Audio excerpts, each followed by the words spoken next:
Исәнмесез, эфирда яңалыклар вакыты, студияда Лина Хәсәншина.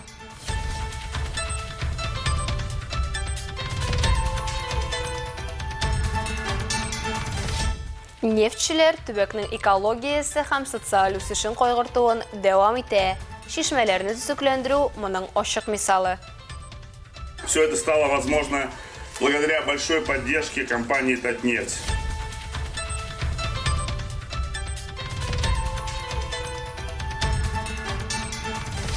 Әлмәт балалар йортында спортчылар үстерәләр. Биредә тәрбияләнүчеләр мини-футболда җиңү яулады. Такие успехи тоже уже в детском доме в нашем были, да.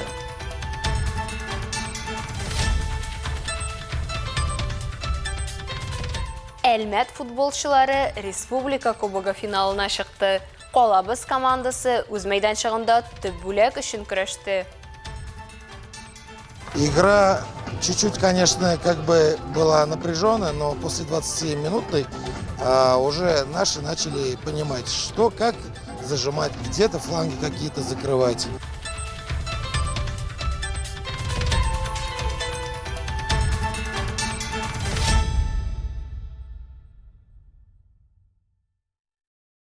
Агымдагы елның 8 айында республикада теркәлгән юл транспорт һәлакәтләренең саны кимесә дә, һәлак булучылар саны арту күренә.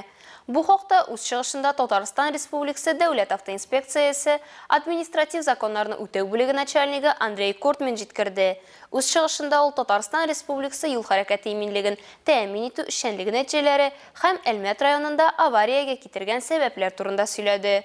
Башкарма комитетында узган юл хәрәкәте иминлеге комиссиясе утырышында катнашучылардан районда куркынычсыз юл хәрәкәтен оештырудагы җитешсезлекләрне хәл итүдә ярдәм күрсәтүне сорады.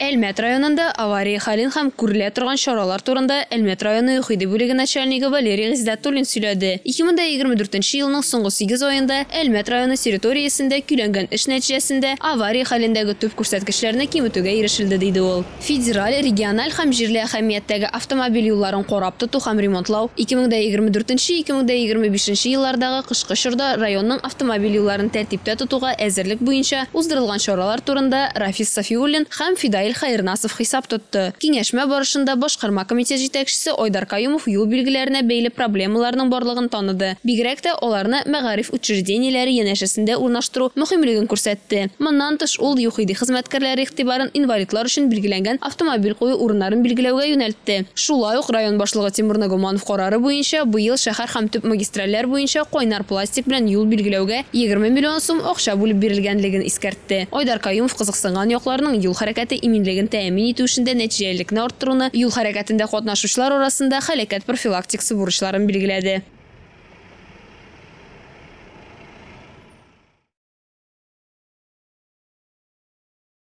Су кешегә табигать тарафыннан бирелгән иң зур бүләк. Оннан башка тормыш юк. Су яшәү чыганагы һәм дөньяның кыйммәтле байлыгы. Татнефть компаниясе өчен нефть төбәгенең экологиясе һәм социаль үсеше тарихи яктан төп мәсьәләләр булып тора. Бөгелмә районының Вязовка бистәсендә урнашкан төзекләндерелгән Санин ключ чишмәсе ачылуда моңа чираттагы дәлил булып тора. Алсу Нуриева дәвам итә. Вязовка елгасының уң ярында урнашкан Санин ключ дигән чишмә бистәдә яшәүчеләрне дистә еллар дәвамында чиста һәм тәмле су белән сөендерә. Авыл 19 гасыр ахырында ук барлыкка килә. 2022 елда бистә халкы үз көчләре белән чишмәнең беренче төзекләндерүен оештырган. 2024 елда Татнефть СНАП идарәсе төзекләндерелгән чишмәләрнең эстетик торышын саклап калу һәм суның сыйфатын яхшырту өчен Татнефть конкурсы кысаларында чишмәне реконструкциялый һәм төзекләндерә. На территории нашего района находится немало источников. Безнең район территориясендә чиста сулы чишмәләр шактый күп. Аларның берсе Вязовка җирлегендә урнашкан. Бүген без яңартылган Санин ключ чишмәсен ачабыз. Ул танымаслык булып үзгәрде һәм искиткеч ял итү зонасына әверелде. Буларның барысы да Татнефть компаниясенең зур ярдәме белән мөмкин булды. Зоны отдыха. Все это стало возможно благодаря большой поддержке компании «Татнефть». Тантанада катнашчылар нефтчеләрнең тырышлыгы белән чишмәнең ничек үзгәрүен бәяли алды. Алар кеше белән биредә юллар төзекләндерелә, табигый ташлардан коену урынына су алу мәйданчыгы һәм пирс төзелә. Чишмә суын бергә туплаган гидротехник корылма ясала. Чишмә һәм аның янындагы сулык территориясе ремонтлана. Беседка, юл итү өчен эскәмияләр һәм кеше архитектура формалары урнаштырыла. Сәламәтлек сукмагы булдырыла. Ну, молодцы ребята. Бирдә эшләгән егетләр булдырды. Аларда даими рәвештә төзекләндерү буенча яңа идеяләр туа иде. Баштагы уйлар киңәйтелде һәм менә шундый масштабка җиттек. Бирдә яктырту эшләре дә эшләнелде. Бу шулай ук Татнефтеснаб идарәсенең бөгелмә базасы хезмәткәрләре инициативасы. Алар үзләренә 75 еллык юбилейга шундый матур чишмәне төзекләндереп бүләк ясадылар. Устройством такого красивого места. Татнефть төркеме предприятиеләре оештырган бәйге быел 30-нчы мәртәбә уздырыла. Комиссия чишмәләрне күп кенә критерийлар буенча бәяли. Алар арасында территорияның төзеклеге, керү юллары һәм җыелулар сукмаклары, щуп контейнерлары булу, су алуның уңайлылыгы һәм визуаль җәлеп итүчәнлеге. Мы в этом году осмотрели уже 24 родника, это 24-й. Впечатления будут в конце октября озвучены в комиссии. Шишмәне төзекләндергәндә 50 үз бушаткыч җир чыгарыла. 10 кубометр авыру агач киселә һәм эшкәртелә. 50 кубометр балчык һәм 35 кубометр табигый таш кайтарыла. 500 квадрат метр тротуар плитәсе түшәлә. 60 нарат һәм 80 куак утыртыла. Татнефтеснаб идарәсе хезмәткәрләренең тырышлыгын һәм эш масштабын бистә халкы да бәяләде. Ну, такую красоту навели мы вообще, конечно, в шоке. Лишь бы теперь это все держать в хорошем состоянии. Ежедневно ходим, ежедневно смотрим, ежедневно строителей благодарим за это. Ну, очень красиво стало, очень. Алсу Нуриева, Алия Муратова, Яңалыклар вакыты, Луч Әлмәт телекомпаниясе. Ознакай шәһәренең юбилейный стадионында милләтләр кроссы 2024 бөтен Россия йөгерү көне уңаеннан Татарстан кроссы уздырылды. Ярышларда районның белем бирү учреждениеләре укучылары, предприятиеләр һәм оешмалар хезмәткәрләре, өлкән буын кешеләре гомумән спортны яраткан, актив сәламәт яшәү рәвеше алып барган һәркем катнашты. Катнашучыларны шәһәр башкарма комитеты җитәкчесе Эльвир Габдрахманов сәламләп спортчыларга җиңүләр теләде.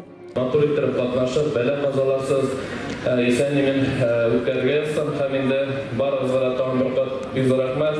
И пусть победит сильнейший. Әлеге ярышларны үткәрүнең төп максаты халык арасында җиңел атлетика һәм масса күләм физик культура хәрәкәтен популярлаштыру, сәламәт яшәү рәвешен пропагандалау. Бүген безнең Ознакай шәһәрендә зур бәйрәм. Елда була инде, ул 40 елдан артык була инде. Шуның өчен бик күп командалар килгән. ГТО нормалары завайты була, любой кеше килә. Без аны тоже оештырдык. Үзе кеше сынап карый инде үзен тоже. Сәламәт яшәү рәвешен хуплап ярышка кечкенәләр дә, өлкәннәр дә килгән. Без инде елда шушы милләтләр кроссында укучылар белән елда катнашабыз. Үзем дә елда киләм инде, веб-забегта катнашам. Барлык катнашучыларга зур уңышлар телим. Бу инде безнең спорт бәйрәме. Бәйрәм белән барыгызны да. Яшь буенча йөгереш 8 категориядә узды. Бүгенге ярышларда мәктәпләр арасыннан 21 команда көч сынаша. Әлеге минутларда 2011-2012 елгы малайлар йөгерешенә старт бирелде. Әлеге йөгерештә Актүбә 1-нче гомуми белем бирү мәктәбенең 7-нче сыйныф укучысы Роман Андриянов 1-нче урынны яулады. Аның өчен җан атарга әбисе дә килгән. Поддерживать килдем. Ул тренер белән заниматься итә, укытучысы Соколов белән атнаганчы тапкыр 3 тапкыр атнага 3-4 тапкыр чабалар алар. Булай соревнованияларда катнаша, беренче урыннарны ала, молодец ул яктан. Мен үзем дә чабырга яратам. Чара барышында спорт яратучы гаиләләрне дә бүләкләделәр. Теләге булганнар шунда ук ГТО нормативларын да тапшыра алдылар. Илмира Шарифуллина, Рөстәм Акбаров, Яңалыклар вакыты, Луч Әлмәт телекомпаниясе. Әлмәт балалар йортында тәрбияләнүчеләр мини-футболда беренче. Калабызда балалар командалары арасында яшәү урыны буенча спартакиада кысаларында мини-футбол турниры узды. Шкит командасы җиңүче булды.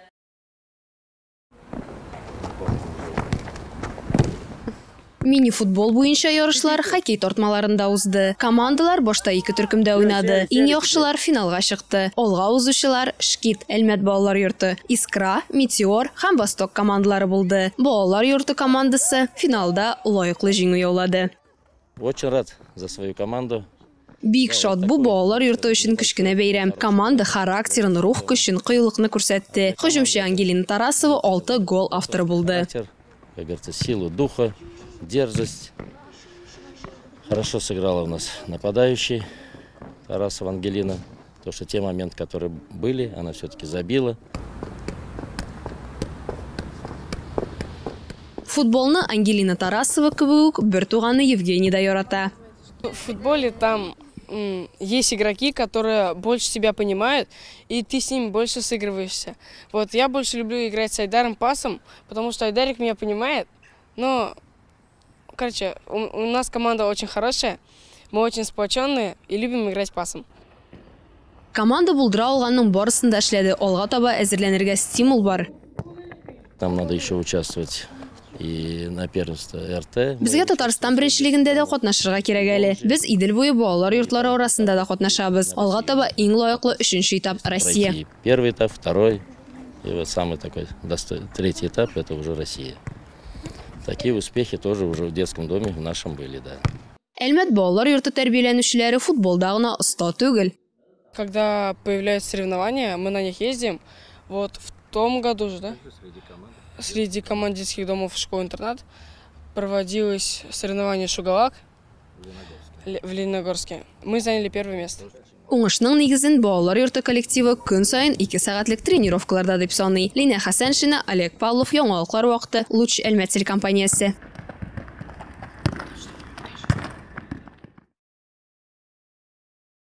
Қалабызның Әлмәт командасы бірінші тапқыр футбол буенча Татарстан Республикасы Кубогы финалына шықты. Республика футболында әһәмияте буенча 2-нче урында торган трофей өчен көрәш ял көннәрендә узды. Кайнар уенны безнең төшү төркемендә күреп кайтты.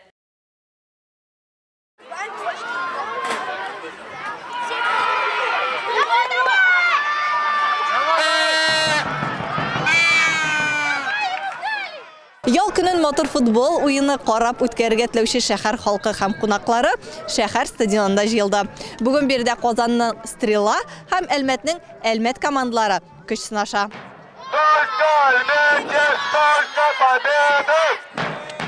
Жанатарлар тулган диярлек стадион һәм күптән мондый мәртәбәле трофей алмаган командалар. Футбол сөючеләр өчен оештыручылар зур бәйрәм әзерләгән. Татарстан Кубогы финалында җиңү 2 команда тарихында беренче әһәмиятле бүләк булыр иде. Шуңа күрә командалар кырда спорт осталыгын, чын көрәш рухын һәм команда бердәмлеген күрсәтте.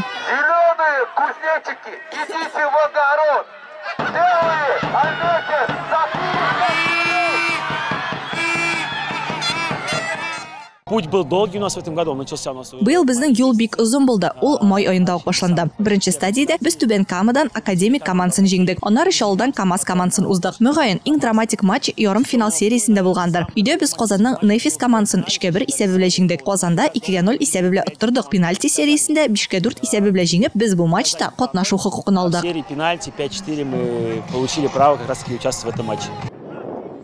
Казанның Стрела командасы да яхшы әзерлек күрсәтте. Алар алдан ук тренировка үткәрү өчен Әлмәткә килгәннәр һәм көндәшләренең тактикасын өйрәнгәннәр.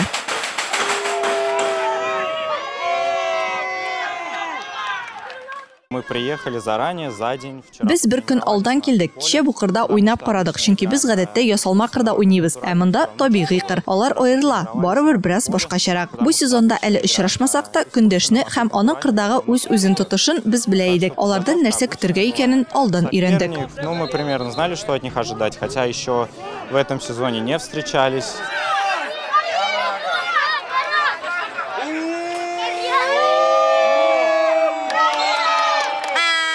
Күп санлы көрәш һәм гол кертү мөмкинлеге булган мизгелләр белән тулы беренче тайм 0-0 исәбе белән тәмамланды. Шуңа да карамастан җанатарлар уен киеренке һәм кызыклы булды ди. Игра чуть-чуть, конечно, как бы была напряженная, но после 20-минутной уже наши начали понимать, что, как зажимать, где-то фланги какие-то закрывать. Игра вообще проходит великолепно. Финал Наши то, что попали в финал, это прям вообще супер.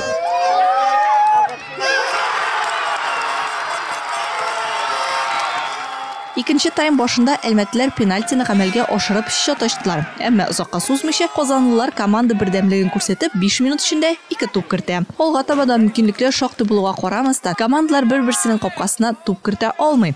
Нәтиҗәдә казанлылар 2-1 исәп белән җиңү яулап, үз тарихында беренче тапкыр Татарстан кубогына ия булалар.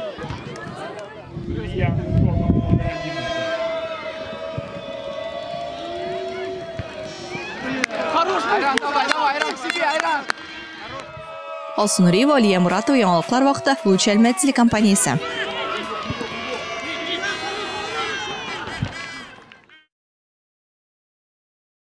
Беларусь Республикасы баш каласында Медвежонок халыкара турниры узды. Анда колабызның ирекле көрәш бүлеге спортчысы Арина Алексеева бронза медаль яулады. Шулай итеп, Әлмәт горурлыгы сезонны яхшы старт белән башлап җибәрде. Ирекле көрәш белән шөгыльләнүче Екатерина Кошкина исә спорт көрәше буенча Россия беренчелегендә 62 килограмм үлчәү категориясендә алтын яулады. 24 яшькә кадәрге яшүсмерләр арасында ярышлар кичә Мәскәүдә тәмамланды. Екатерина бездә гыйнвар аеннан бирле шөгыльләнә. Язын спортчы Россия чемпионы һәм 23 яшькә кадәр Европа беренчелеге призеры булды. Июньдә ул БРИКС уеннарында беренче булган иде.